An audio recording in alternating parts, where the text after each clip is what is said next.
Quiero el dinero hoy mismo, sin atraso, como siempre. Eso fue lo único que dijo.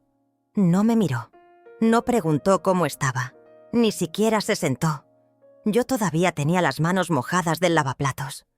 Me giré lentamente y lo vi con los brazos cruzados, la mandíbula tensa, como si tuviera prisa por cobrarme la vida que le di.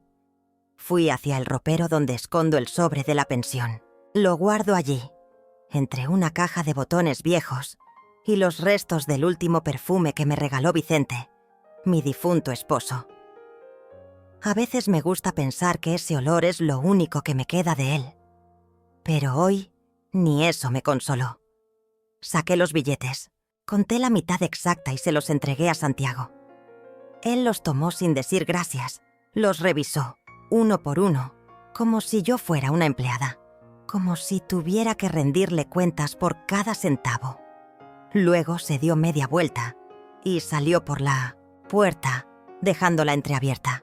El viento de la mañana entró con fuerza, levantando las cortinas y haciendo que una de mis fotos cayera al suelo. Era una de las pocas que me quedaban de cuando él era niño. Me senté en la silla más cercana. No dije nada. No lloré. Solo apreté los labios. En ese silencio amargo, donde solo se oía el tic-tac del reloj, pensé, ¿cómo llegamos hasta aquí? ¿Cuándo mi hijo dejó de quererme? ¿Cuándo empezó a verme como una carga? ¿O peor, como un cajero automático?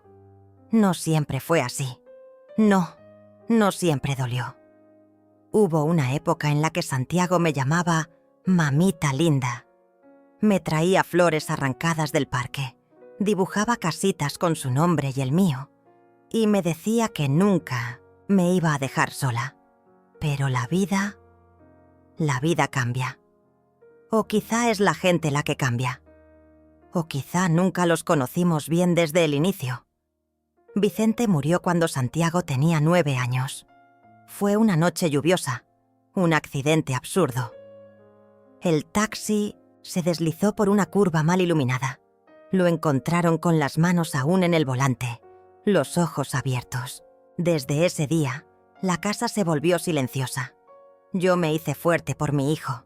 Trabajé como costurera. Coser fue mi refugio y mi castigo. Agujas, hilos, telas, lágrimas.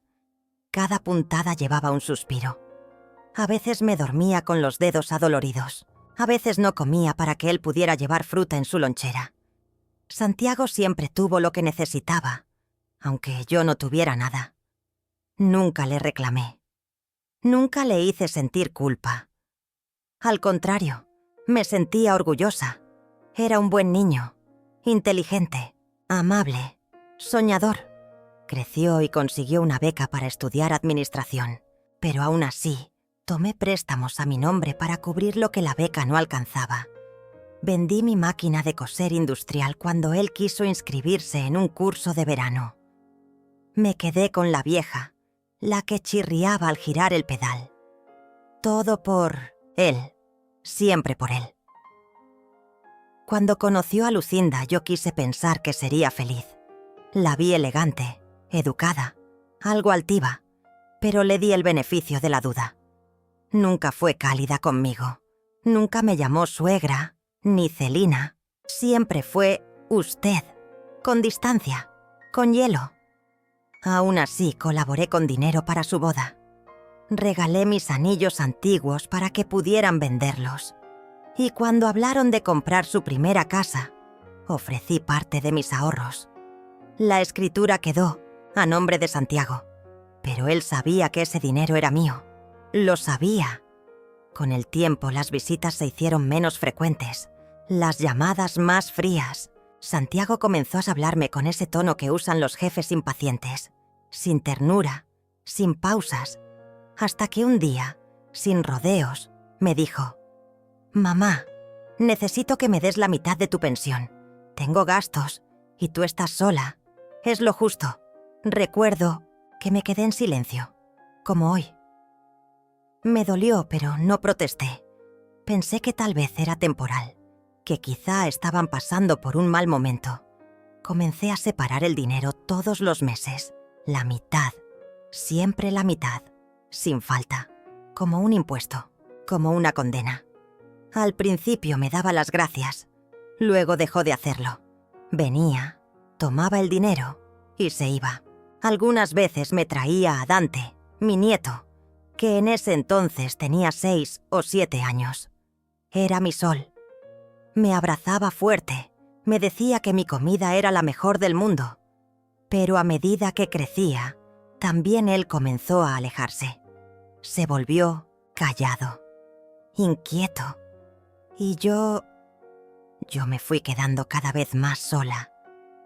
Un día, sin querer, escuché a Lucinda hablando por teléfono. Creía que yo dormía. Dijo: «Sí, claro que mi suegra da dinero. Santiago le habla fuerte y ella obedece. Es fácil. Cree que así va a conservar a su hijo». Esa noche no pude dormir. Me sentí vieja, invisible y estúpida. Los meses pasaban y yo seguía entregando esa mitad. A veces me faltaba para comprar medicamentos, otras para pagar el gas. Pero no importaba. Con tal de no perder a mi hijo, lo daba todo. Hasta que un día, Dante, ahora de 17, me miró fijo a los ojos y me dijo algo que lo cambió todo. «Abuela, ¿por qué le das dinero a papá? Él no lo necesita. Tú sí». Le pregunté por qué decía eso. Me miró con tristeza. «Él se burla de ti, abuela. Dice que estás tan sola que harías cualquier cosa por no perderlo. Pero ya te perdió, ¿no?». Esa noche lloré como no lloraba desde que Vicente murió. Sentí una mezcla de rabia, vergüenza y valor. Por primera vez en muchos años pensé que quizás merecía algo mejor, que quizás aún estaba a tiempo de recuperar lo poco que quedaba de mí. Revisé papeles viejos, busqué la escritura de la casa. Ahí estaba. Vicente me había dejado como heredera universal. Yo había olvidado ese detalle. Santiago me hizo firmar unos papeles hace años, pero nunca los legalizó del todo. Legalmente, aún tenía derechos sobre esa propiedad. Mi corazón latía rápido. Algo se estaba despertando, algo que creía muerto. Mi dignidad. Y como si el destino supiera lo que pasaba dentro de mí, ese mismo día, al caer la tarde, alguien tocó la puerta. Era don Mauro, un viejo vecino, viudo, de mirada serena. Me ofreció ayuda para arreglar una lámpara del pasillo. Al ver mi cara se preocupó. «Celina, ¿estás bien? Tienes los ojos como si no hubieras dormido en días y por primera vez en mucho tiempo, alguien lo notó». Yo no respondí. Solo asentí. Pero en mi interior, una decisión ya se había tomado. Esa noche, después de que don Mauro se fue, me senté sola en la mesa del comedor. Encendí la pequeña lámpara de la esquina, la que da una luz amarilla y suave, como si no quisiera molestar. Frente a mí, puse todos los documentos que encontré en la caja de metal que guardo bajo la cama. Había cosas que no veía desde hacía décadas. Actas, certificados, fotos, cartas, contratos. Entre ellos, la escritura original de la casa donde vive ahora Santiago con Lucinda, el nombre de Vicente y el mío. Nada del nombre de mi hijo, nada de cesiones, nada firmado ante notario. Lo que él tenía eran simples fotocopias de un supuesto acuerdo redactado por él mismo, con mi firma mal copiada, como si yo fuera una anciana senil que no sabría notar la diferencia. No sé por qué no lo había visto antes. Quizás por miedo, por costumbre, porque cuando una madre ama tanto, se vuelve ciega. Pero ahora, algo se había roto dentro de mí. No el amor, sino la obediencia. Al día siguiente, Santiago volvió, como cada mes, siempre puntual, siempre con esa expresión fría, como si viniérase a hacer un trámite bancario. Ni siquiera esperó que le ofreciera café. Extendió la mano como quien recoge un cheque. «¿Y el dinero?», dijo sin más. Lo miré a los ojos por primera vez en mucho tiempo, y no entregué nada. «No lo tengo», parpadeó confundido. Bajó la mano. «¿Cómo que no lo tienes? Me lo dijiste la semana pasada, que te llegaba el martes». «Sí, pero no lo tengo». Se cruzó de brazos. Murmuró una grosería. Caminó en círculos por la sala como si fuera suya. «¿Estás jugando? ¿Conmigo, mamá? ¿Quieres que vuelva más tarde? ¿O estás enferma de verdad? Porque si estás perdiendo la cabeza, podemos buscar un hogar para ti. Uno bueno, con enfermeras». Esas palabras, esas malditas palabras, me cayeron como cuchillos. Un hogar. ¿Eso era yo ahora? ¿Un estorbo? ¿Una carga? Estoy bien de la cabeza, Santiago, pero estoy cansada, muy cansada. Él se rió, cínico, como si yo fuera una actriz mediocre en un drama barato. «No puedes hacer esto. Ya lo habíamos hablado. Yo cuento con ese dinero. Tengo deudas. Yo también tengo necesidades. Y no pienso elegir entre comer o darte lo que no me corresponde darte». No gritamos. No hubo portazos. Fue peor. Fue ese tipo de pelea que te deja sin aire. Una pelea muda, de miradas duras, silencios largos y palabras que se clavan como agujas. Me dijo que estaba decepcionado, que lo había criado para no depender de nadie, y que ahora yo me volvía una egoísta, que lo estaba traicionando, y al irse, lanzó una frase que me dejó temblando. «No te preocupes, vas a pagar esto, y no será con dinero». Esa noche, Dante me llamó por videollamada. Me preguntó cómo me sentía. Le mentí. Dije que todo estaba bien, que solo estaba un poco resfriada. Pero él no me creyó. Me conoce demasiado bien. ¿Papá te gritó otra vez? No, solo está molesto. Él está tramando algo, abuela. Lo escuché hablar con mamá. Dijo que ibas a arreglar lo de la casa, que ibas a firmar por las buenas o por las malas. Yo tragué saliva. Pensé que tal vez exageraba, que Santiago no sería capaz de hacerme daño. Pero entonces recordé cómo me había mirado, como si yo fuera una piedra en el zapato. Pasaron 3 días. No supe nada de él, hasta que una carta llegó a mi puerta. Un sobre blanco, sin remitente. Dentro, una notificación legal. Una demanda por presunto usufructo indebido de la propiedad donde él vive. Un intento ridículo de quitarme derechos sobre la casa que Vicente y yo compramos con tanto esfuerzo. No lloré, no grité. Fui a la cocina, puse agua a hervir y mientras el vapor subía, llamé a un número que tenía guardado hacía mucho tiempo. «¿Doctor Aldama? Soy Celina Orniz. Necesito su ayuda».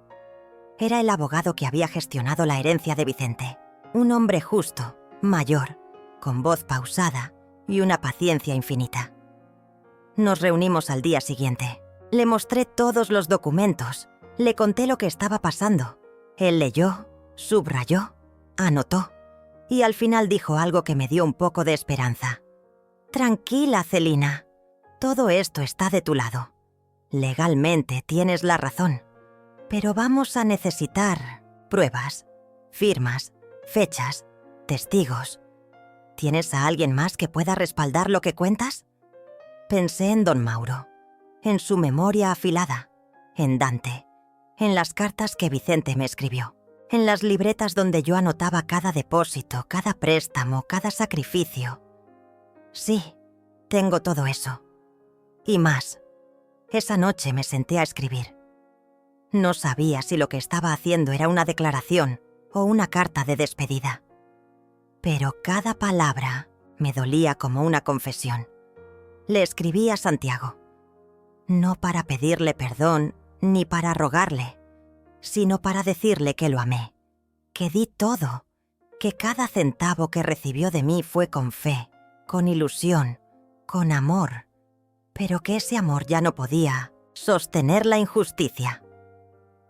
Guardé la carta en un sobre, sin sello. No sabía si la iba a enviar. Solo necesitaba sacarla de mi pecho. Pasaron unos días. Santiago no volvió. Ni llamó. Ni reclamó el dinero. Nada. Solo silencio.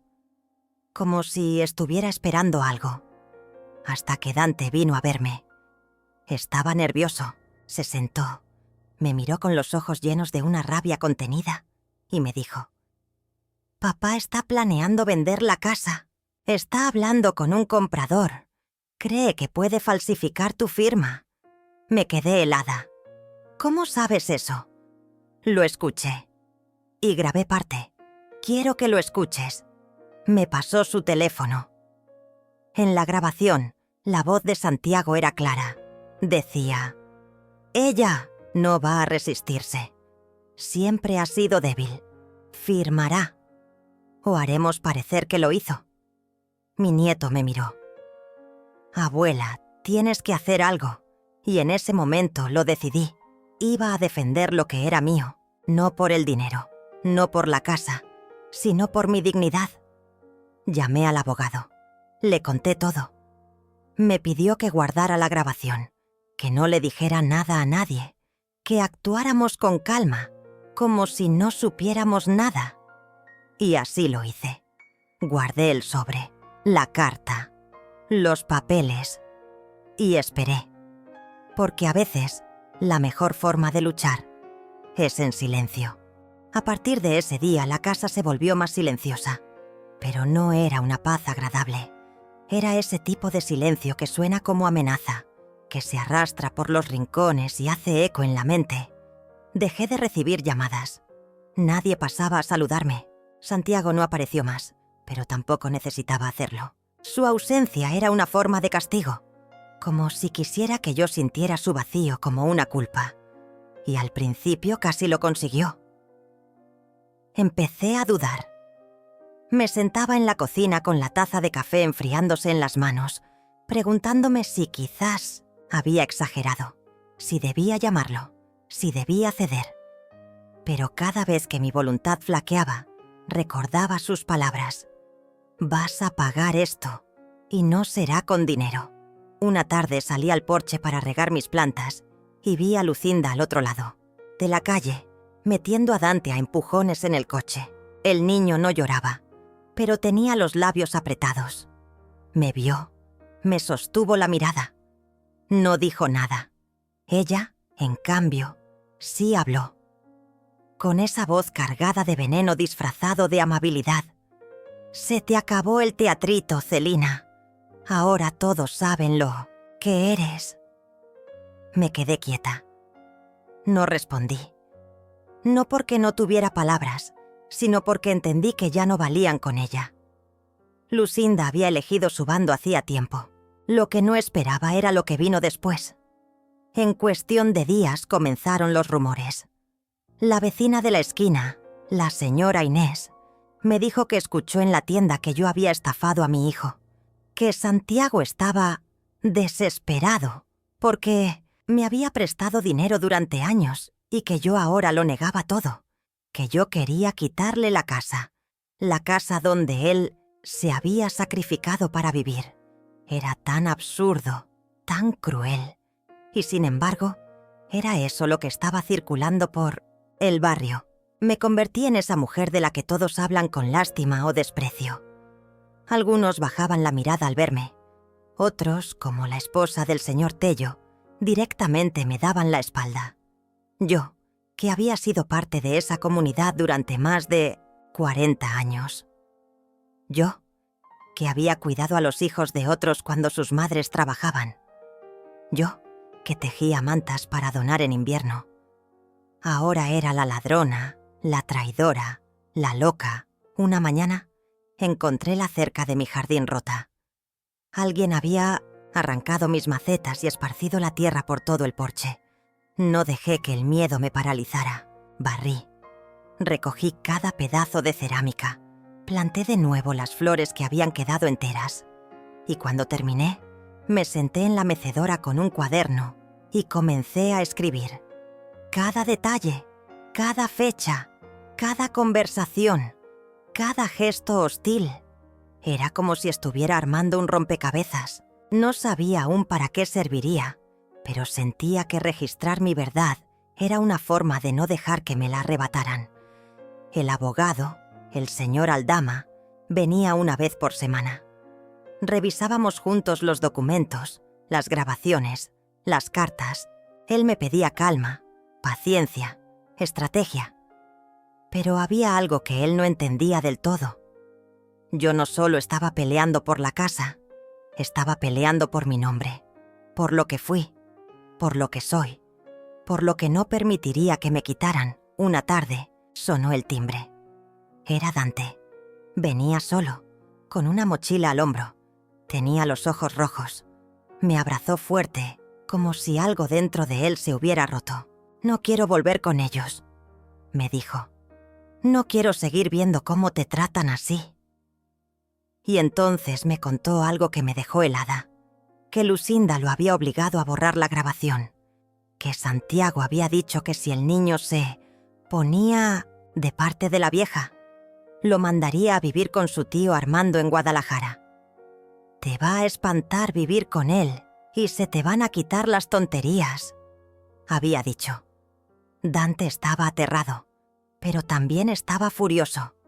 Me entregó una libreta, donde él en secreto había transcrito todo lo que recordaba de las conversaciones de sus padres. Fechas, frases, incluso detalles de cómo Santiago había manipulado papeles viejos para forjar firmas. Era un testimonio desgarrador, pero sólido. Le agradecí. Lo abracé. Y le dije que se quedara esa noche. Dormimos en cuartos separados, pero esa fue la primera noche en semanas que pude cerrar los ojos sin temor. Al día siguiente me presenté en el juzgado con mi abogado. Era la primera audiencia preliminar sobre la supuesta disputa por la propiedad. Santiago no apareció. Solo su abogada, una mujer joven de sonrisa forzada y palabras envenenadas.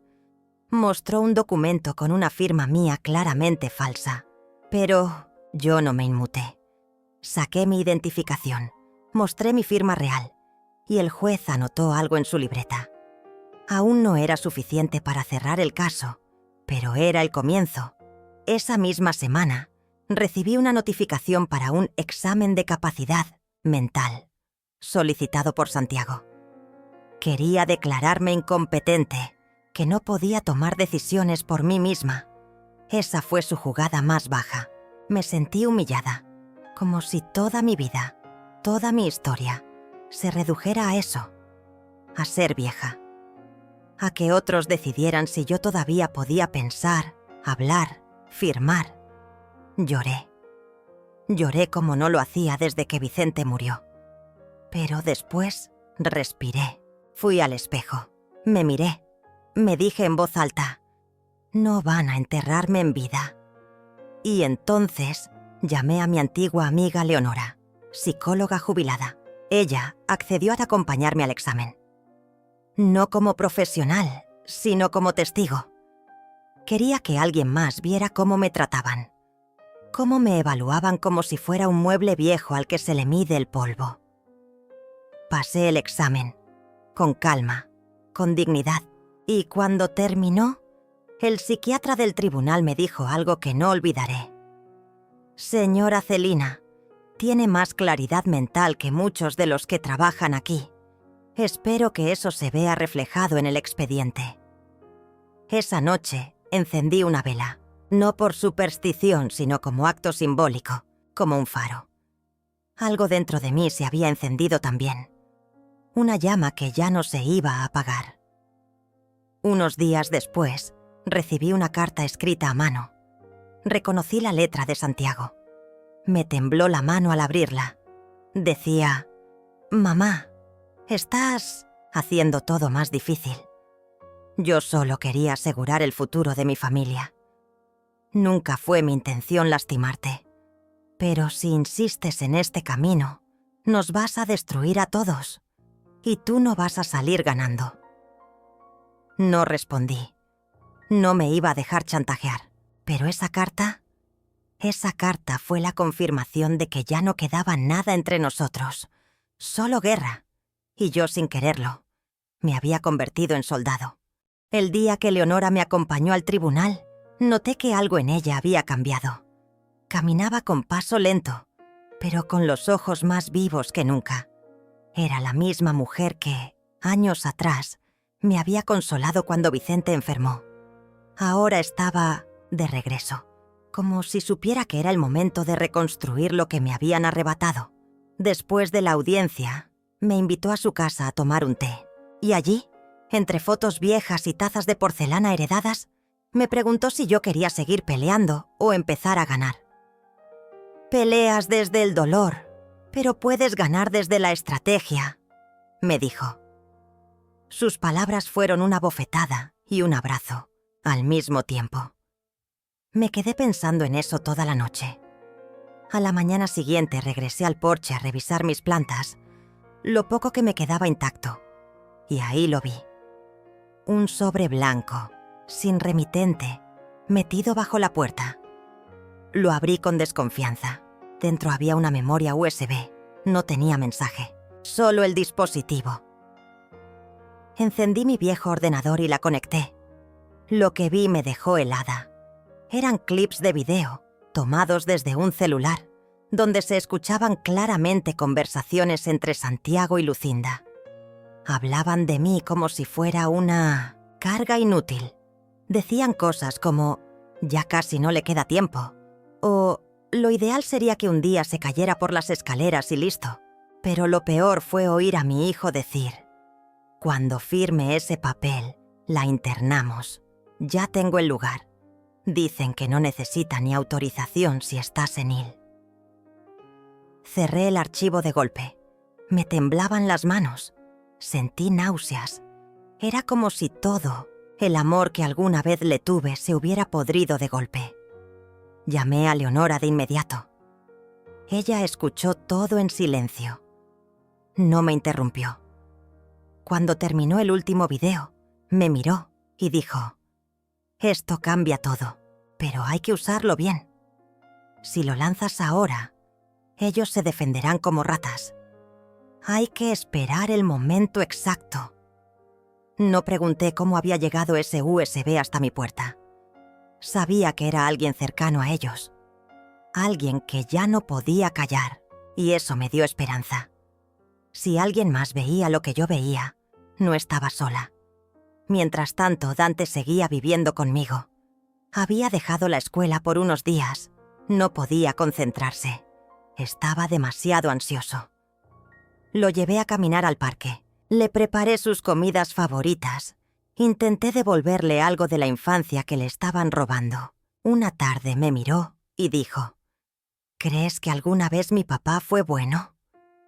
Le respondí que sí, que lo fue, pero que el poder, el dinero y el miedo pueden pudrir incluso lo más noble. No le mentí. Le conté cómo era de niño, cómo me abrazaba, por las noches, cómo lloró el día que se cayó de la bicicleta y yo corrí a buscarlo. Dante me escuchaba con lágrimas en los ojos. Entonces, ¿aún hay esperanza para él? No supe qué decir. Esa noche volví a abrir el cuaderno, donde había anotado todo. Sumé fechas nuevas, detalles nuevos, y decidí que no podía seguir esperando solo a que la justicia actuara. Necesitaba recuperar algo de mi autonomía. Así que me levanté temprano, me vestí con la blusa que usaba cuando iba a las reuniones del comité vecinal y fui al banco. Solicité una revisión de todos los movimientos de mi cuenta desde que Santiago tenía acceso. Al principio, el joven que me atendió fue condescendiente, pero cuando vio los montos, los traspasos y los días exactos, frunció el ceño. «Señora, aquí hay cosas raras. ¿Usted autorizó estas transferencias?». Le dije que no, que algunas ni siquiera las recordaba, que mi hijo tenía acceso. Tomó nota. Me dijo que iba a escalar el asunto con la gerencia. Ese fue el primer paso real para tomar control de lo que me pertenecía. Al salir del banco, sentí que respiraba de nuevo, como si hubiera estado bajo el agua por semanas. Caminé hasta una plaza cercana y me senté a mirar la gente pasar. Ahí, entre el murmullo de la ciudad, se me acercó una mujer, alta, de pelo entrecano, mirada decidida. ¿Es usted Celina Ornish?, me preguntó. Dije que sí, con cautela. Soy Rebeca, abogada. Me habló Leonora. Me contó lo que vive. No sabía qué decir. Me ofreció su tarjeta. No cobro por esto, no por ahora. Lo que le están haciendo no es solo injusto, es criminal. Y tengo contactos en fiscalía. Podemos hacer algo más que defendernos. Podemos atacar. Rebeca se convirtió en un rayo de luz entre las ruinas. Juntas revisamos todo. El USB, las cuentas bancarias, las transcripciones de Dante, las cartas de Santiago. Y entonces ella me explicó lo que nadie más había mencionado, que había una figura legal llamada extorsión familiar continuada, y que si podíamos probar que el chantaje era sistemático, no solo podríamos anular todo lo que él había firmado en mi nombre, sino incluso solicitar una orden de alejamiento. Por primera vez en mucho tiempo, dormí sin pastillas. Rebeca y Leonora eran mi ejército silencioso. Y Dante, mi motivo. Sentía que la vida me daba una última oportunidad de levantarme. Una semana después, recibí una invitación para una cena familiar, firmada por Santiago. Era extraño. Venía acompañada de una nota donde decía que quería hablar, que había recapacitado, que todos merecíamos sanar. Rebeca me dijo que no fuera, Leonora también, pero Dante insistió en acompañarme. Algo en sus ojos me dijo que él necesitaba enfrentarlos tanto como yo. Así que fuimos. Me puse un vestido azul que tenía guardado desde los tiempos buenos. Caminé erguida. Entramos juntos a la casa que una vez fue mía. La mesa estaba puesta como en los viejos tiempos. Santiago sonreía. Lucinda también. Todo parecía actuado, demasiado limpio, demasiado perfecto. Comenzamos a cenar. Charlamos con superficialidad, hasta que Santiago, con su voz más dulce, dijo: «Mamá, pensé mucho. Si firmas este documento podemos dejar todo atrás. Es solo una autorización para que yo administre los pagos de la casa. Por tu bienestar». Me tendió un bolígrafo. Y ahí supe que no había cambiado, que todo era una trampa. Saqué una copia del documento y lo puse en mi bolso sin firmar. Me levanté. «Gracias por la cena», dije. «Pero ya no me trago más veneno con cubiertos de plata». Dante me siguió en silencio. Al llegar a casa, le di la copia a Rebeca. Y lo que descubrió fue peor de lo que pensábamos. Ese documento le cedía a Santiago no solo el control de la casa, sino también el de mi pensión. Y además, me inhabilitaba legalmente para tomar decisiones. Era una sentencia disfrazada. Al día siguiente, Rebeca interpuso una denuncia formal, y con eso se inició un proceso penal. Ahora Santiago no solo debía defenderse, ahora era investigado. Los días siguientes fueron una mezcla de silencio espeso y relojes que no avanzaban. Me despertaba temprano, caminaba por la casa como si buscara algo que había olvidado, y me detenía frente a los marcos vacíos donde alguna vez hubo fotos. La denuncia ya estaba en manos de la fiscalía, pero yo sabía que Santiago no iba a quedarse quieto. Conocía su arrogancia, su necesidad de control, y no tardó en demostrarlo. Una mañana, mientras regaba mis geranios, escuché un auto detenerse frente a mi puerta. Salí al porche y vi a Lucinda bajarse, vestida con su ropa más sobria, como si estuviera de luto. Caminó hacia mí con una expresión forzada. «Solo vengo a hablar», dijo. «No quiero problemas». Me crucé de brazos. Ella suspiró, como si le pesara el cuerpo. «No tienes idea de lo que estás haciendo, Celina. Estás destruyendo A tu propio hijo. Lo están investigando en su trabajo. Puede perderlo todo. ¿Eso es lo que quieres? ¿Verlo en la calle? ¿Ver a tu nieto sin padre? Hablaba con ese tono suave que usaba cuando mentía. Ese tono que alguna vez me engañó. No lo destruyo yo, le respondí. Él cavó su propio pozo. Lucinda bajó la mirada y entonces cambió la táctica. Mira, si retiras la denuncia, podemos llegar a un acuerdo. Santiago firmaría un documento donde renuncia a tu pensión. Tú podrías quedarte en la casa. Solo queremos paz. Me tendió un sobre. No lo toqué. La paz no se negocia con quien lleva años saqueándome, le dije. Ella se fue con la misma calma fingida con la que llegó. Dentro del sobre, como sospechaba, no había un acuerdo. Había una nueva amenaza. Una copia de una supuesta carta firmada por mí, donde yo declaraba haber transferido voluntariamente parte de mis ingresos a Santiago por incapacidad mental progresiva. Rebeca revisó el documento y lo confirmó. Era una falsificación muy bien hecha.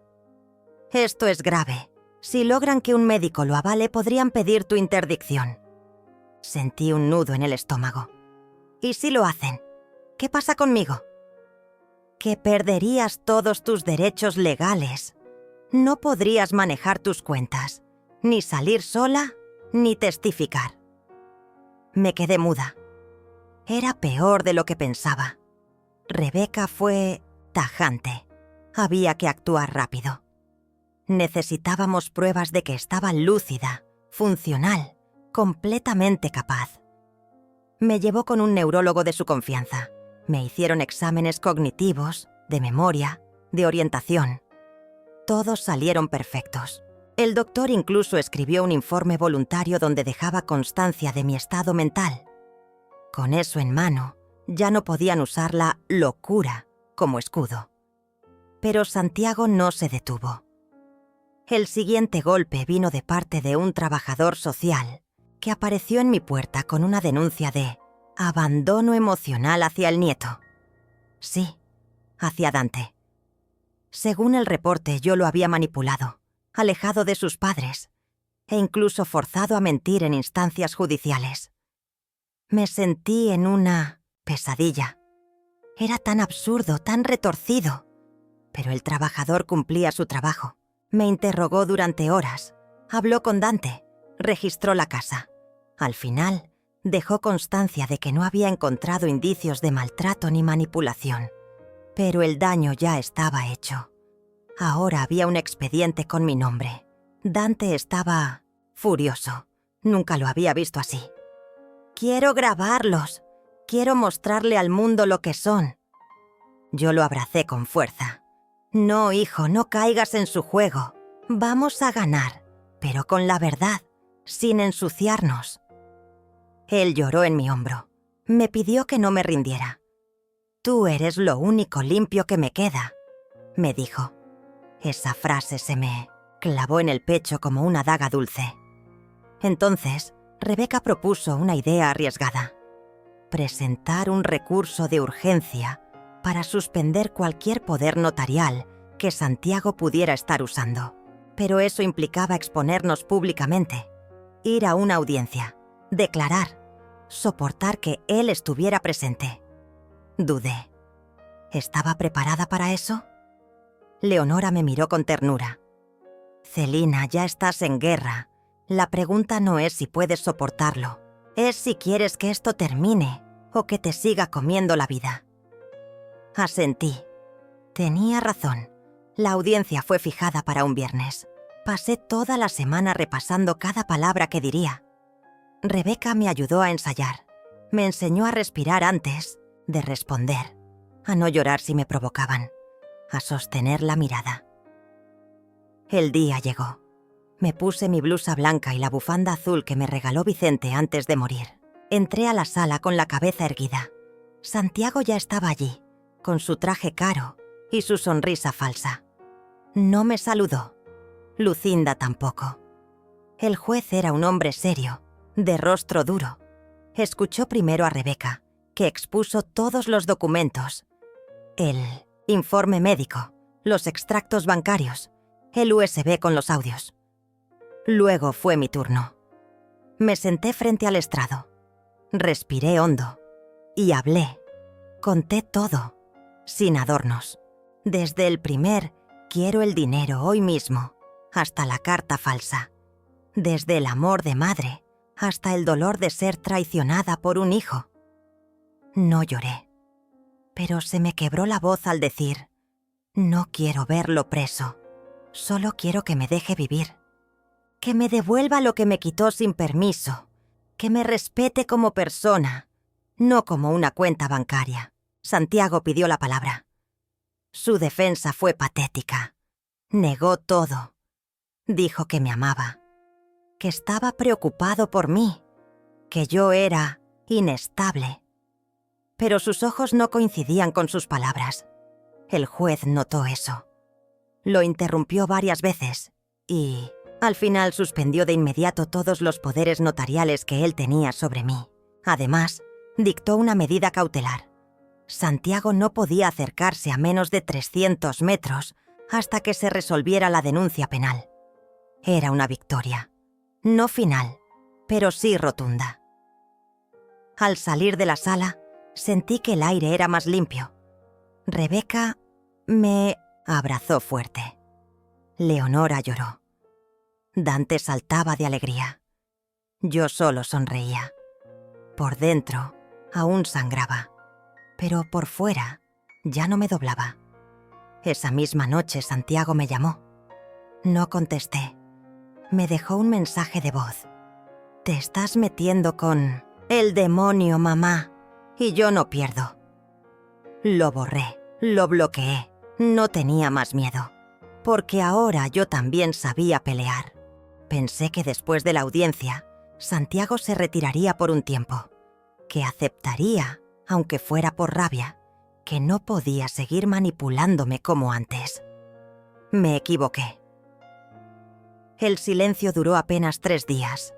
Luego comenzó la etapa más oscura de toda esta historia. El domingo por la tarde, mientras preparaba café para Dante y Leonora, tocaron la puerta con fuerza. Eran 2 agentes de policía. Me mostraron un documento. Santiago había interpuesto una denuncia en mi contra por difamación, manipulación de menores y perjuicio moral. Era una jugada desesperada, pero suficiente para abrirme un nuevo proceso judicial. Me senté en la silla de la cocina con las manos temblando. Rebeca llegó esa misma noche. Releyó el documento, respiró hondo y dijo: «Está perdiendo el control. Eso juega a nuestro favor». No lo sentí así en ese momento. Sentí que el peso del mundo volvía a aplastarme. Los días siguientes fueron de incertidumbre.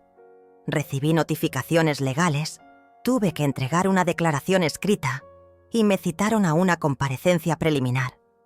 Mientras tanto, Santiago publicó en sus redes una versión completamente falsa de nuestra historia. Decía que yo lo había criado con violencia emocional, que siempre lo había hecho sentir inferior a su hermano muerto, que lo había echado de casa cuando quiso ayudarme con mis finanzas. Las palabras estaban llenas de veneno, diseñadas para destruir mi imagen. Pero lo más doloroso fueron los comentarios. Gente que no me conocía opinando, insultando, tomando partido por un hombre que jamás había estado a mi lado cuando más lo necesité. Dante leyó todo. Quiso salir a defenderme. Le prohibí hacerlo. Ellos no importan. Nosotros sabemos quiénes somos. Pero por dentro me desgarraba. Pensé en mi difunto esposo, Vicente, en cómo habría reaccionado viendo a su hijo convertido en esto. Sentí su ausencia como una herida abierta. Una tarde Leonora me trajo una idea. «¿Y si tú también hablas?» Me miró con esos ojos sabios que no admiten excusas. «No en redes, no como él, en persona, en público». Me asustó la propuesta. ¿Yo? ¿Hablar delante de desconocidos? «¿Dónde?», pregunté. En la Casa de Cultura del barrio van mujeres como tú. Algunas han pasado cosas peores. Otras solo quieren escuchar una voz que las represente. Sería algo íntimo, seguro. Dudé, pero algo dentro de mí comenzó a moverse. Pasé 3 noches escribiendo lo que diría. No era un discurso, era mi historia, sin adornos, sin rencores. Llegó el día. Entré al salón con el corazón latiendo como si quisiera salirse. Había unas 50 mujeres, algunas con bastones, otras con sus nietas al lado. Me pasaron el micrófono. Lo tomé con manos heladas y hablé. Conté cómo me enamoré de Vicente a los 17, cómo tuvimos 2 hijos y yo me dediqué por completo a criarlos, cómo enterré al mayor y me volqué en Santiago con una devoción ciega, cómo, sin darme cuenta, confundí amor con permiso, silencio con protección, y cómo un día me encontré mendigando respeto en mi propia casa. Cuando terminé, el silencio era absoluto. Luego, una señora se levantó y me abrazó.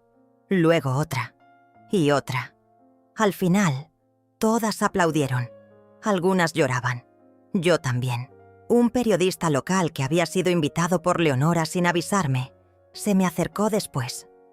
¿Podría contar su historia en nuestro boletín comunitario? Dudé.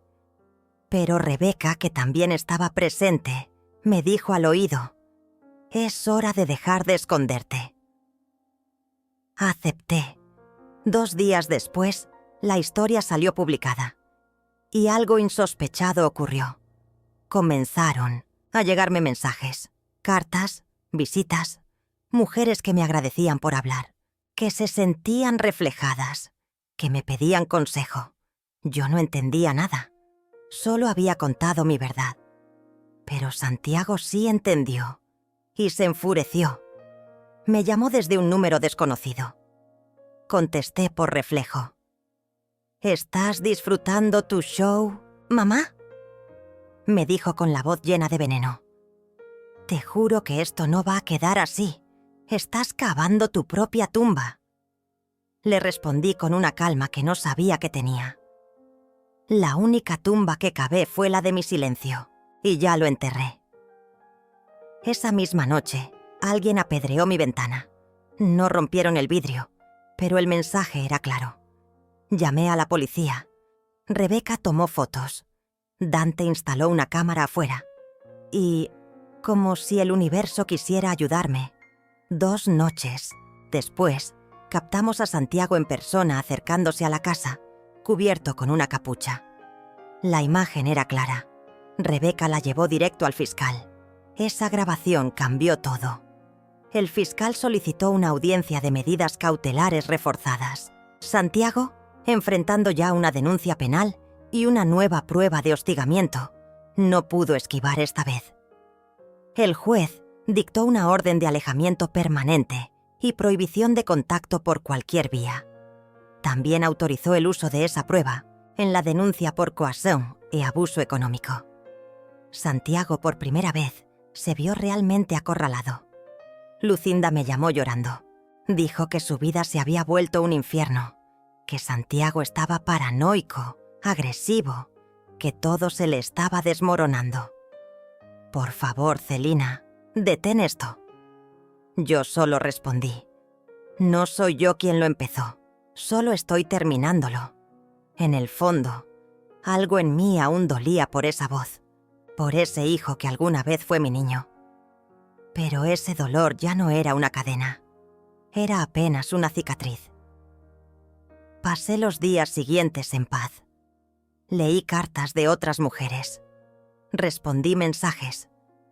Preparé pan dulce con Dante. Escuché boleros con Leonora.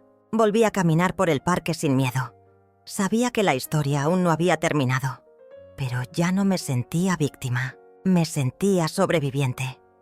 Y una tarde, sin esperarlo, recibí una carta certificada. Venía del abogado de Santiago. En ella me proponía un acuerdo reparatorio para cerrar todos los procesos y evitar que él fuera a juicio. Incluía una indemnización retroactiva, devolución de todos los valores desviados y renuncia completa a cualquier vínculo financiero conmigo. Era la mayor reviravolta hasta ahora. Pero eso no significaba perdón, significaba poder. Y, esta vez, era mío. Abrí la carta 3 veces antes de atreverme a leerla completa. El sobre olía a tinta fresca y a miedo ajeno. El abogado de Santiago había redactado cada línea con cuidado quirúrgico, como si las palabras pudieran vendar una herida que él mismo había abierto a cuchillo. El acuerdo era tentador. Devolución íntegra de lo que me había quitado durante más de 2 años. Una indemnización adicional por daños morales. Y un compromiso legal de cortar cualquier lazo económico o comunicacional conmigo. Todo firmado, sellado, con la promesa de retirarse de todos los procesos legales abiertos si yo aceptaba. Leonora leyó el documento a mi lado. No dijo una palabra por varios minutos.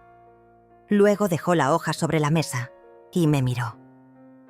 Esto no es un regalo, es una rendición. Tenía razón. Santiago no actuaba por arrepentimiento. Actuaba porque se había quedado sin opciones. El juez, los medios, la opinión pública y las pruebas estaban contra él. Pero eso no hacía que fuera más fácil para mí. Una parte de mí quería decir que sí de inmediato, que firmar el acuerdo sería cerrar este capítulo infernal de una vez. Pero otra parte, una más profunda, más vieja, más herida, no, estaba lista para soltarlo así, como si todo pudiera resolverse con dinero. Quiero hablar con él, le dije a Rebeca, una última vez. Ella frunció el ceño. No te lo recomiendo. Pero yo necesitaba mirarlo a los ojos. No para perdonarlo. Para verme reflejada y comprobar que ya no me reconocía en su sombra. Solicitamos una mediación presencial en el despacho del fiscal. Santiago aceptó. Nos dieron una fecha. Jueves a las 11 de la mañana. El día llegó. Entré a la sala acompañada de Rebeca. Santiago ya estaba allí, más delgado, ojeroso, la mirada cansada. Nos sentamos frente a frente. No dijo ni una palabra. El fiscal explicó las condiciones del acuerdo. Me pasó una copia para que la firmara si así lo deseaba. La sostuve entre las manos. Luego lo miré. ¿Sabes qué me quitaste, Santiago?, pregunté. Él no respondió. No fue dinero, no fueron objetos. Fue el respeto, el silencio. Me robaste años de dignidad cada vez que gritaste frente a tus hijos que yo era una inútil. Me robaste mi voz cada vez que fingí que tus abusos eran solo malos días. Me quitaste a tu hermano por segunda vez, cuando usaste su recuerdo para manipularme. Santiago parpadeó, y por primera vez vi humedad en sus ojos. Yo no soy malo, mamá, murmuró. Solo estaba desesperado. Me incliné hacia adelante. La desesperación no justifica la crueldad. La necesidad no autoriza la violencia. Tú elegiste cada palabra, cada chantaje, cada visita que terminaba en insultos. Elegiste usarme. El fiscal intervino con tono firme. ¿Desea firmar el acuerdo, señora Orniz? Respiré hondo. Luego firmé. No por él, por mí. Por cada mujer que me escribió diciendo que también había callado demasiado. Por cada lágrima derramada, en soledad. Por cada noche en que me pregunté si estaba loca o exagerando. Firmé porque sabía que esta historia, aunque aún doliera, ya no me dominaba. Al salir del edificio, el cielo estaba nublado, pero yo sentía el sol en la espalda. Leonora y Dante me esperaban en la calle. Caminamos los tres en silencio. Era una paz rara, frágil, como la que se siente después de una tormenta que arrasó todo, pero dejó el aire limpio. Esa tarde recibí otra carta. Esta vez no venía de abogados. Era de Lucinda. Me pedía perdón. Me contaba que había dejado a Santiago, que se había llevado a los niños y que había iniciado terapia. Siempre supe que algo no estaba bien, pero no sabía cómo salir. Tú me mostraste un camino. Lloré al leerla. No por tristeza, por alivio. Por fin, alguien más también despertaba. Los días siguientes fueron tranquilos. Volví a dar talleres en el centro cultural. Las mujeres me abrazaban como si fuera una hermana mayor. No una víctima, una sobreviviente. Dante volvió a pintar. Hacía retratos. Uno de ellos era mío. Lo colgó en la entrada de casa. Para que recuerdes. ¿Quién eres, abuela? Sonreí, pero como en toda historia, la calma nunca es total. Una tarde, al revisar unos papeles viejos, encontré una carta de Vicente, mi esposo fallecido. Estaba escondida en una libreta antigua. La había escrito semanas antes de morir, cuando ya sabía que no tenía mucho tiempo. En ella, hablaba de Santiago. No sé qué será de nuestro hijo cuando ya no esté. Temo que mi ausencia lo rompa más que mi presencia. También hablaba de mí. Celina, si algún día dudas de ti, recuerda todo lo que sostuviste mientras yo me derrumbaba. Eres la columna de esta familia. Y si algún día te falta el respeto a alguien que llevaste en tu vientre, levántate, porque tú no naciste para ser alfombra de nadie. Leí esa carta muchas veces. Era como si me hubiera sido enviada justo en ese momento por una razón. Me dio fuerzas para tomar la última decisión que me faltaba. Decidí vender la casa. Muchos se escandalizaron. ¿Cómo? Es tu hogar de toda la vida. Pero yo sabía que ese lugar, aunque lleno de recuerdos, también estaba cargado de sombras. Había sobrevivido allí, sí, pero no quería simplemente sobrevivir más. Quería vivir. Rebeca me ayudó con los trámites. Leonora me ofreció un cuarto en su casa mientras tanto. La casa se vendió rápido. Un joven matrimonio con 2 niñas, pequeñas, la compró. Les dejé algunas plantas y también una carta.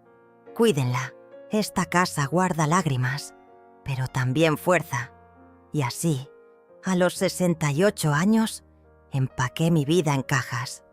Algunas pesaban más por lo que cargaban en silencio que por su contenido real. Pero lo hice con una sonrisa, con Dante ayudando, Leonora cocinando y Rebeca vigilando que no dejara nada atrás.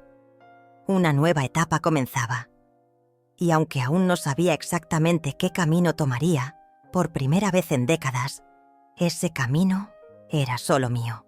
Desperté con una calma que no reconocía. No era la paz artificial de cuando uno se obliga a aceptar lo inaceptable, sino una serenidad auténtica, como si mi cuerpo supiera que, por fin, yo había tomado el timón de mi vida. La habitación de Leonora tenía paredes color crema, un ventanal amplio y una poltrona antigua junto a una mesita de té. Me levanté despacio, estirando cada músculo como si volviera a habitarme. Leonora ya estaba despierta, preparando café. «Hoy es el primer día de tu nueva vida», me dijo con una sonrisa cálida. «Y eso merece pan dulce y silencio». Nos sentamos a desayunar mirando por la ventana. No dijimos mucho. No hacía falta. Las palabras eran innecesarias cuando el alma por fin respiraba. Esa misma tarde, Dante me acompañó al banco para abrir una cuenta nueva, a mi nombre. Sin autorizaciones compartidas. Sin huellas de Santiago. Era simbólico, sí, pero también necesario.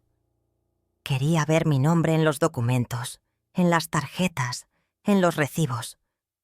No como una nota al pie en la vida de mis hijos, sino como protagonista de mi propia historia. En el camino de regreso, Dante me tomó la mano. «Abuela, te admiro mucho». Me reí. «¿Por qué, Dante?» Él se encogió de hombros. «Porque lo hiciste sola. Aguantaste tanto, pero también supiste soltar». Sus palabras me tocaron más de lo que él imaginaba, porque aunque había recibido apoyo, el dolor lo había cargado sola por años. Y ahora, recibir reconocimiento, aunque fuera de un nieto, era como una caricia directa al corazón. Esa noche, mientras Leonora dormía, me senté a escribir en mi cuaderno. Había llenado muchas páginas durante todo ese proceso, pero ahora las palabras salían con otra intención. No como desahogo, como testimonio. Empecé a narrar mi historia desde el principio, sin adornos. Lo que viví, lo que callé, lo que aprendí, lo que perdoné. No sabía si algún día alguien más lo leería, pero sentía que tenía que dejarlo por escrito, para mí, para otras mujeres, para quien un día necesitara saber que sí se puede volver a empezar. Días después, Leonora me llevó a un club de lectura donde participaba desde hacía años. Allí conocí a muchas mujeres como yo, viudas, separadas, cansadas, mujeres que también habían sido madres, esposas, cuidadoras, y que ahora buscaban, como yo, su nombre verdadero. Empezamos a reunirnos cada semana, compartíamos libros, pero sobre todo compartíamos heridas. En esas conversaciones descubrí que mi dolor no era único y que mi historia, por más oscura que hubiera sido, podía ser luz para otras. Un viernes por la mañana, mientras caminaba por el parque, mi celular sonó. Era un número desconocido. Dudé en contestar, pero algo me empujó a hacerlo. Al otro lado de la línea, una voz temblorosa dijo: «Señora Celina, soy Lucinda». Mi cuerpo se tensó. «No se preocupe, no llamo para molestarla. Solo quería agradecerle». Guardé silencio. Ella continuó: «Después de irme de la casa con mis hijos, empecé terapia. Estoy viviendo con mi hermana. Me ofrecieron trabajo medio tiempo en una librería. No es mucho, pero es algo mío. Mis hijos están más tranquilos, y yo también. Solo quería decirle gracias, porque su fuerza me dio fuerza». Colgué sin decir mucho, porque las lágrimas me nublaban la voz. Y en ese momento supe que todo lo que había soportado no había sido en vano, que incluso el dolor más crudo puede convertirse en puente para que otros escapen del mismo infierno. La noticia llegó esa misma tarde, mientras tomábamos té en casa de Leonora. Rebeca entró con el celular en la mano. ¿Ya vieron esto? Nos mostró una publicación en redes sociales. Santiago Orniz había sido despedido de su puesto en la empresa donde trabajaba. La investigación sobre malversación de fondos, junto con la denuncia por abuso financiero contra mí, había salido a la luz. Las redes estaban inundadas de comentarios. Algunos lo defendían, pero la mayoría condenaba. «La justicia tarda, pero llega», murmuró Rebeca. No sentí alegría, no salté de euforia. Sentí algo más profundo, alivio. No por venganza, sino porque la verdad, aunque tarde, había sido vista. Porque por fin se rompía el círculo de silencio que tantas veces me asfixió. Esa noche fui al cementerio a visitar la tumba de Vicente. No lo hacía desde hacía meses. Llevé flores blancas. Me senté frente a su lápida y hablé en voz baja. «Vicente, ya no tengo miedo. Tu hijo no es el hombre que esperabas, pero ya no me controla. Estoy bien, estoy viva y estoy libre». La brisa nocturna me acariciaba el rostro y por un segundo, juro que sentí su presencia junto a mí. No como antes, no como ese hombre quebrado que vi desmoronarse poco a poco, sino como la sombra buena de quien alguna vez me amó y me sostuvo. Al regresar, Dante me esperaba con un sobre. «Llegó esto para ti, abuela». Era una invitación, Una de las mujeres del club de lectura, Leticia, que también era docente universitaria, había leído algunos fragmentos de mi cuaderno. Sin avisarme, los compartió con colegas de una editorial y querían hablar conmigo. Creemos que su historia puede ayudar a muchas mujeres. ¿Le interesaría publicarla? Me costó respirar. Sentí vértigo. Nunca pensé que mis palabras pudieran llegar tan lejos. Dudé, pero acepté. Así, empecé un nuevo proyecto, mi primer libro. Lo titulé La parte que me negaron. Era una mezcla de memorias, reflexiones y cartas nunca enviadas. Cada página era una cicatriz transformada en mensaje. Rebeca me ayudaba con la edición. Leonora corregía los acentos. Dante diseñó la portada. Durante ese proceso volví a sentirme útil, viva, necesaria. No como madre, no como abuela, no como víctima, como mujer, como voz, como historia. El día en que firmé el contrato editorial, Rebeca me llevó a cenar. ¿Sabes qué es lo más poderoso de todo esto, Celina?, me preguntó. Que no esperaste justicia de otros, te la diste tú misma. Brindamos con vino tinto, y por primera vez en muchos años me reí sin culpa. Caminando de regreso pensé en todas las versiones de mí que había dejado atrás. La esposa silenciosa, la madre sacrificada, la suegra humillada. Todas ellas merecían descanso, porque ahora era otra. Y aunque aún faltaba camino, por fin sentía que estaba avanzando, no huyendo. La mañana de la presentación del libro amaneció gris, pero no me importó.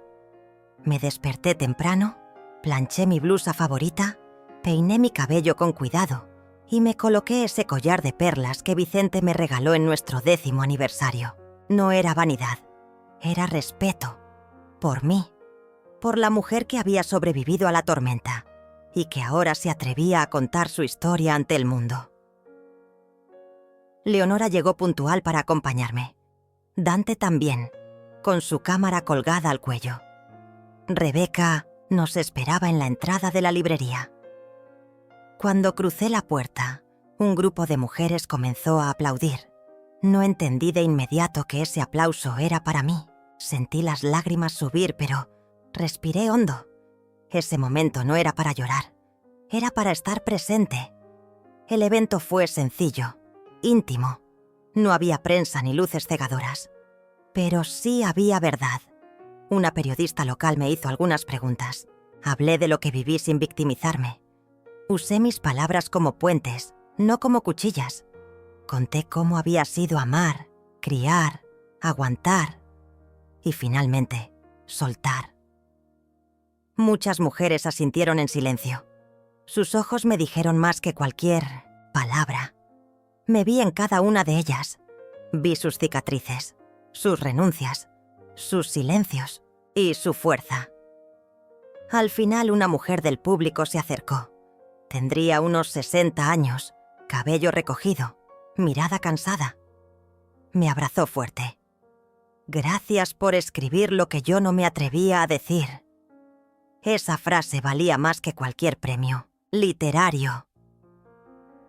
De regreso en casa de Leonora, abrimos una botella de vino barato. Reímos como adolescentes. Y por primera vez en mucho tiempo, no sentí ese hueco en el estómago.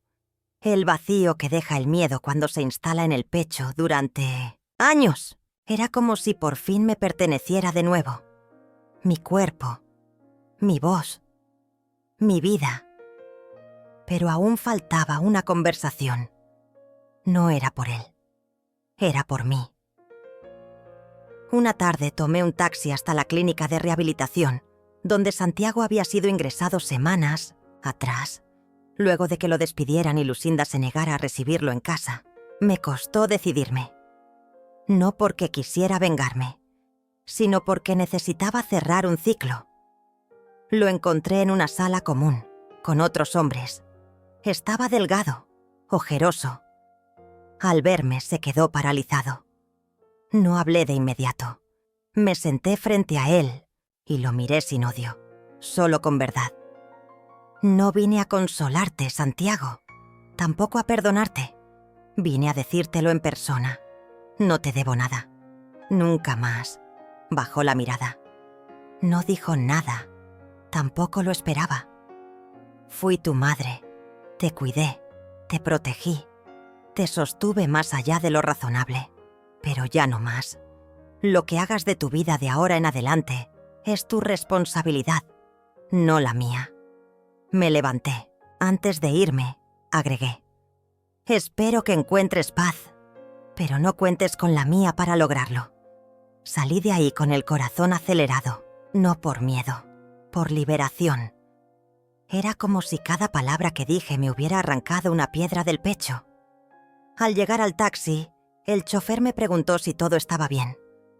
Sonreí y le dije, sí, ahora sí. Los meses siguientes fueron los más plenos de mi vida. El libro tuvo una recepción cálida y muchas mujeres comenzaron a escribirme cartas. Algunas contaban sus historias, otras solo agradecían por haber roto el silencio. Una de ellas me dijo, Celina, tu historia me salvó de volver con mi agresor. Cerré el sobre con manos temblorosas, porque nunca imaginé que mis palabras, aquellas que tantas veces callé, pudieran tener ese poder. Un día recibí una llamada de la universidad local. Querían que diera una charla en el Día Internacional de la Mujer. Dudé. Me sentía más narradora que oradora, pero acepté. Me preparé durante días, practicando frente al espejo, puliendo cada frase. Cuando llegó el día, la sala estaba llena. Vi a jóvenes, madres, abuelas, y hablé, no desde el rencor, sino desde la resiliencia. Les conté que nunca es tarde para reconstruirse, que no estamos solas, aunque a veces lo parezca, y que cada mujer lleva dentro un fuego que no se apaga, solo espera ser encendido. La ovación fue larga. Pero lo más hermoso ocurrió después. Se me acercó una estudiante, con lágrimas en los ojos. Mi mamá está pasando por lo mismo que usted. Hoy le voy a dar su libro. Gracias por existir. Salí de ahí flotando. No por orgullo, sino por gratitud. Un año después, en mi cumpleaños, organizamos una cena modesta en el jardín de Leonora. Había luces colgadas entre los árboles, música suave, risas. Dante trajo una torta que él mismo había horneado. Rebeca me regaló un cuaderno de tapa dura. «Para tu próximo libro», dijo guiñando un ojo. Yo me reí. ¿Otro? ¿A quién le interesaría más de mí? Celina, dijo Leonora. Ahora que abriste la puerta, no hay marcha atrás. Y tenía razón. Esa noche, cuando todos se habían ido, me senté bajo las estrellas. El aire estaba tibio. Pensé en Vicente, en mi infancia, en mis hijos, en cada versión de mí que murió para que yo pudiera vivir. Y sentí paz. Una paz honda, real, merecida. Ya no era la mujer que dependía de la pensión. Ya no era la que bajaba la cabeza ante los gritos de su hijo. Ahora era escritora, oradora, amiga y, sobre todo, dueña de su propia historia. Miré al cielo y susurré: «Gracias por no dejarme rendir». Y una estrella fugaz cruzó justo en ese momento. La vida no me había devuelto lo perdido, pero me había dado algo mejor, un renacer. Ese renacer, yo misma lo escribí, con lágrimas, con cicatrices, con fuego, porque nadie más lo haría por mí. A veces me pregunto qué habría sido de mí si no hubiera dicho basta, si me hubiera quedado en esa casa, esperando que el amor regresara disfrazado de arrepentimiento. Pero el amor no se disfraza. El amor verdadero no humilla, no exige silencio, no cobra lo que da. Aprendí eso tarde, pero a tiempo. Durante muchos años pensé que ser madre era desaparecer por completo. que mi voz era menos importante que el bienestar de los otros, que el dolor era parte del paquete. Pero no. El sacrificio sin límite no es amor. Es olvido de una misma. Y ese olvido mata lento. Hoy, cuando me miro al espejo, no veo una mujer rota. Veo una mujer que sobrevivió a sí misma, a sus miedos, a sus lealtades mal entendidas, a su necesidad de aprobación. Y sobrevivir no es poco. Es una forma silenciosa de heroísmo. Ya no espero disculpas que no llegan. Ya no busco miradas que me validen. Aprendí a caminar con mi historia a cuestas, no como una carga, sino como una bandera. Porque todo lo que viví me trajo hasta aquí. Y aquí es un buen lugar. Si alguien me preguntara qué le diría a la mujer que fui, le diría esto. No fuiste débil por amar. Fuiste valiente por soltar. Y si alguna mujer que me escucha hoy siente que su luz se está apagando, quiero que sepa algo. Siempre hay una chispa guardada, incluso en lo más oscuro. Y esa chispa puede encender de nuevo toda una vida. Yo soy prueba de eso. Y si yo pude, tú también puedes.